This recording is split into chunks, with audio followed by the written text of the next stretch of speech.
Baik, Assalamualaikum warahmatullahi wabarakatuh. Kita ketemu lagi di seri video tentang statistika dan probabilitas. Pada video kali ini kita akan belajar tentang box plot. Oke, seperti apa box plot dan bagaimana cara untuk menampilkan atau cara untuk membuat suatu box plot akan kita pelajari pada video kali ini. Pertama, misal saya punya data seperti ini, ya. Datanya ada 11, 1, 2, 3, 4, 5, 6, 7, 8, 9, 10, 11, ya. Ya anggap aja ini adalah data apa? Data usia gitu ya. Entah usia apapun, usia siswa atau usia apapun, misalkan data usia gitu.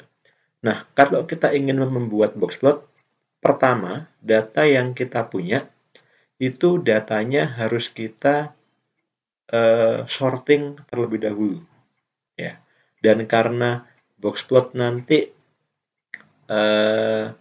akan menggambarkan beberapa poin-poin, terutama nanti ada menggambarkan persebaran, ada apa namanya central of density juga. Jadi box plot ini lebih cocok diterapkan untuk data yang sifatnya adalah numerik, gitu ya. Baik, pertama kita akan urutkan datanya terlebih dahulu. Ya, dari data yang tadinya tidak terurut, kita urutkan jadi seperti ini. Ya, 10, 12, 18, dan seterusnya. Setelah itu, kita hitung jumlahnya. Di sini jumlahnya ada 11 ya. 1, 2, 3, 4, 5, 6, 7, 8, 9, 10, 11. Berarti N-nya adalah 11. Berikutnya kita cari nilai minimalnya. Nilai minimalnya adalah 10. Nilai maksimalnya berapa? Maksimalnya adalah, oh maaf, ini ada kesalahan ya. Harusnya ini adalah 40 ya. Maaf, ada kesalahan. Harusnya ini adalah 40. Berikutnya adalah kita lihat apa namanya? Nilai dari kuartilnya. Kuartil 1. Masih ingat kuartil 1 itu adalah poin yang akan memecah data menjadi 4 bagian. Jadi ada kuartil 1, kuartil 2, kuartil 3. Itu poin-poin yang akan memecah data menjadi 4 bagian. Kuartil 1-nya itu ada di indeks ketiga. Ya, jadi di 1, 2, 3. Berarti posisinya nanti ada di sebelah sini. Sini ya. Jadi kuartil satunya itu ada di indeks ketiga. Berarti 1, 2, 3. Jadi data ketiga itu kuartil satunya. Sedangkan Q2-nya itu ada di indeks ke-6. Berarti 4, 5, 6. Dan Q3-nya itu ada di data atau indeks ke-9.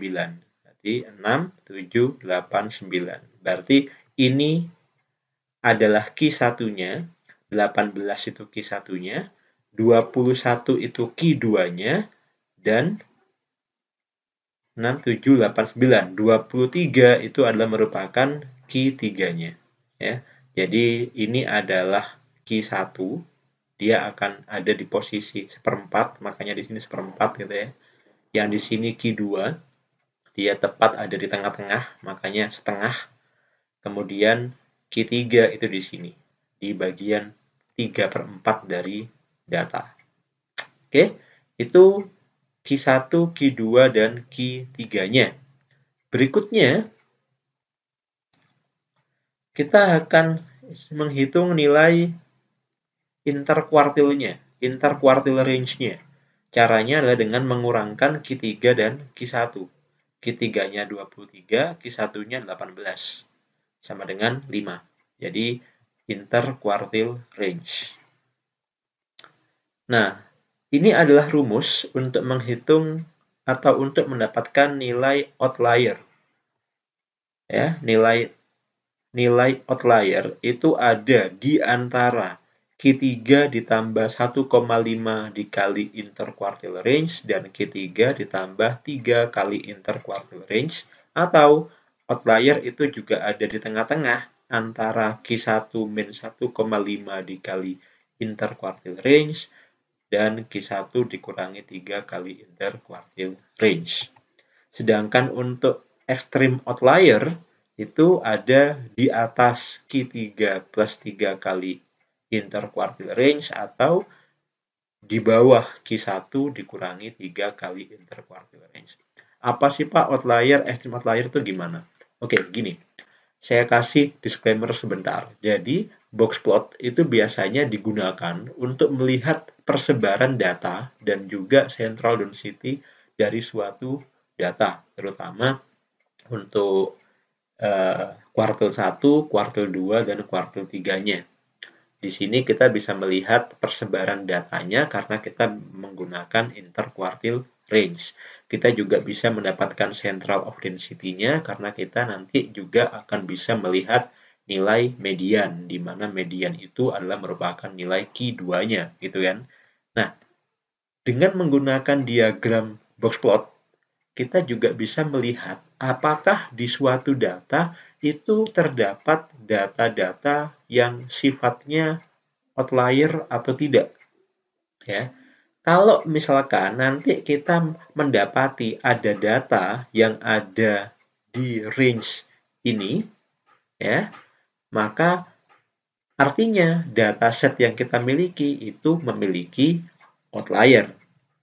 Dan kalau misalkan ternyata ada data yang dia masuk ke dalam kategori extreme outlier seperti ini, nanti di box plot juga akan kelihatan. Nah, seperti yang sudah pernah saya atau pernah kita bahas di video sebelumnya, bahwa yang namanya outlier itu bisa sangat mempengaruhi persebaran data itu sendiri. Sehingga ketika misalkan kita mencari nilai rata-rata, misalkan nilai min dari suatu data, akibat adanya outlier, nanti min-nya bisa jadi akan bergeser nilainya. Dan itu bisa menuntun kepada false decision gitu ya, keputusan yang salah. Nah, oleh karena itu, ketika data kita memiliki outlier, kita harus ada penanganan atau handling khusus untuk penanganan outlier itu. Apakah dihapus, apakah dinormalisasi, atau diapain itu nanti. Tapi yang jelas, box plot bisa digunakan untuk mendeteksi ada atau tidaknya outlier dalam data set yang kita miliki. Oke, kita kembali lagi ke contoh kasus. Ini contoh kasus yang sudah kita buat tadi ya. Di sini data setnya sudah dalam keadaan terurut. Tadi kita udah tahu bahwa nilai minimalnya adalah 10, Q1-nya adalah 18, kemudian Q2-nya 21, Q3-nya 23, dan interquartile range-nya 5, kemudian nilai maksimalnya 40. Ini sudah kita hitung di tahapan sebelumnya. Setelah itu, kita akan buat sumbu seperti ini. Ya, ini ya bisa sumbu X, bisa sumbu Y sih, terserah, tapi di sini agar Anda melihatnya bisa lebih jelas, saya buat sumbu X gitu ya. Ini sumbu X, kemudian ini nilai-nilainya, nilai dari sumbu X tadi itu. Oke, mulai dari 8 sampai 42. Disesuaikan sama nilai minimal dan nilai maksimalnya ya. Karena minimalnya 10 dan maksimalnya 40, maka saya buat sumbu X-nya antara 8 sampai 42. Oke. Setelah itu, pertama, kita harus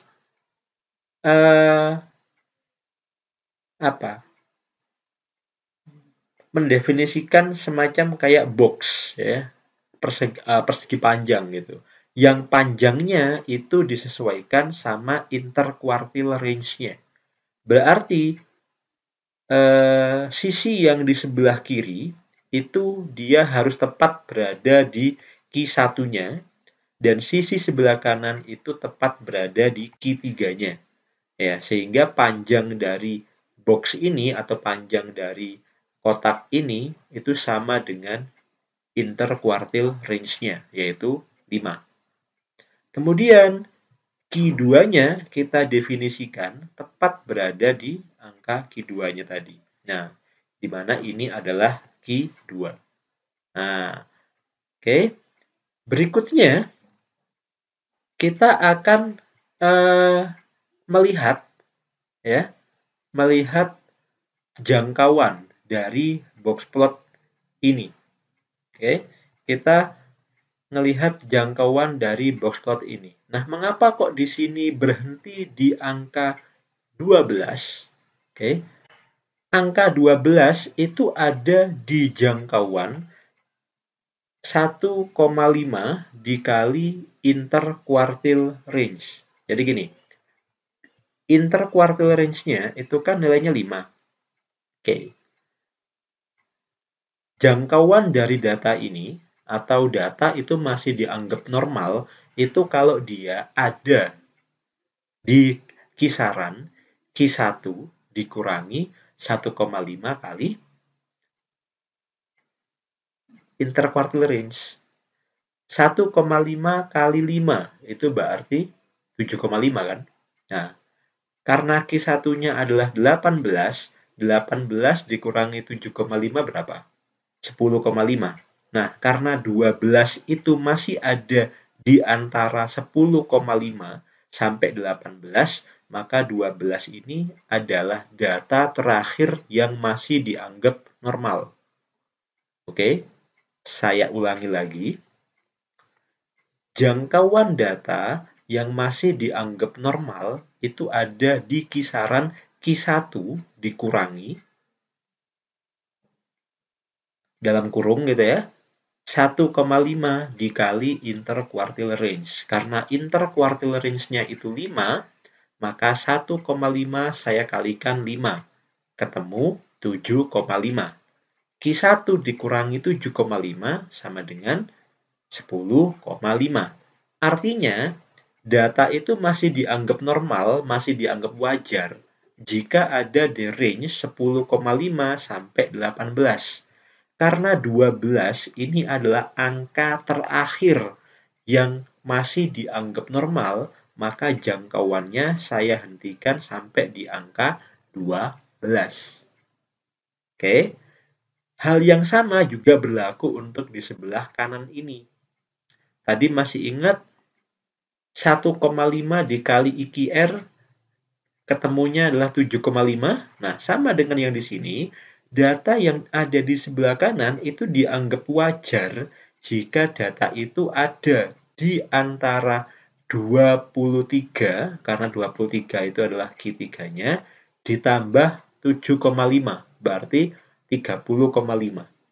Jadi kalau data itu ada di antara 23 sampai 30,5, itu datanya masih dianggap wajar.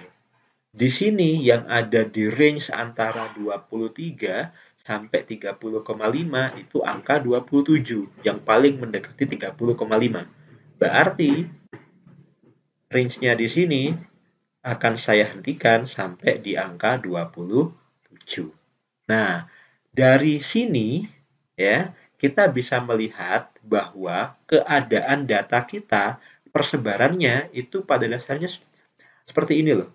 Antara 12 sampai 27, di mana data itu paling banyak berkumpul di antara 18 sampai 23. Ya, jadi data itu kebanyakan ngumpulnya di daerah sini, di mana mediannya itu di posisi sebelah sini. Tapi data itu masih dianggap dalam kategori wajar antara 12 sampai 27. Nah, di luar dari itu, kita menyebut dia sebagai outlier. Tapi ada dua jenis outlier ini. Outlier biasa dan extreme outlier. Ya, dengan ciri-ciri atau kriteria yang tadi sudah kita lihat. Kalau dia itu ada di antara nilai ini, kita menyebutnya outlier, tapi kalau lebih dari nilai ini, kita menyebutnya dia extreme outlier. Oke, sekarang kita lihat angka 10 itu ada di luar dari angka wajar. Angka wajarnya tadi kan mulai dari 10,5 ya. Karena 10 itu di luar angka wajar, maka angka 10 itu kita sebut sebagai outlier. Oke. Kemudian angka 40 karena dia itu ada di luar dari range-nya outlier. Range-nya outlier itu kan Q3 ditambah dalam kurung 3 dikali interquartile range. Interquartile range-nya adalah 5, kita kalikan 3 ketemu angka 15. Oke? Q3-nya itu 23. Berarti 23 ditambah 15 berapa? 38. Berarti suatu data itu dianggap outlier kalau dia ada di antara 30,5 sampai 38. Lebih dari 38 kita namakan dia sebagai extreme outlier. Berarti angka 40 di sini kita sebut sebagai extreme outlier. Inilah yang dinamakan sebagai box plot. Ya. Seperti itu video kita pada kesempatan kali ini. Kita ketemu lagi di video selanjutnya. Terima kasih dan Assalamualaikum warahmatullahi wabarakatuh.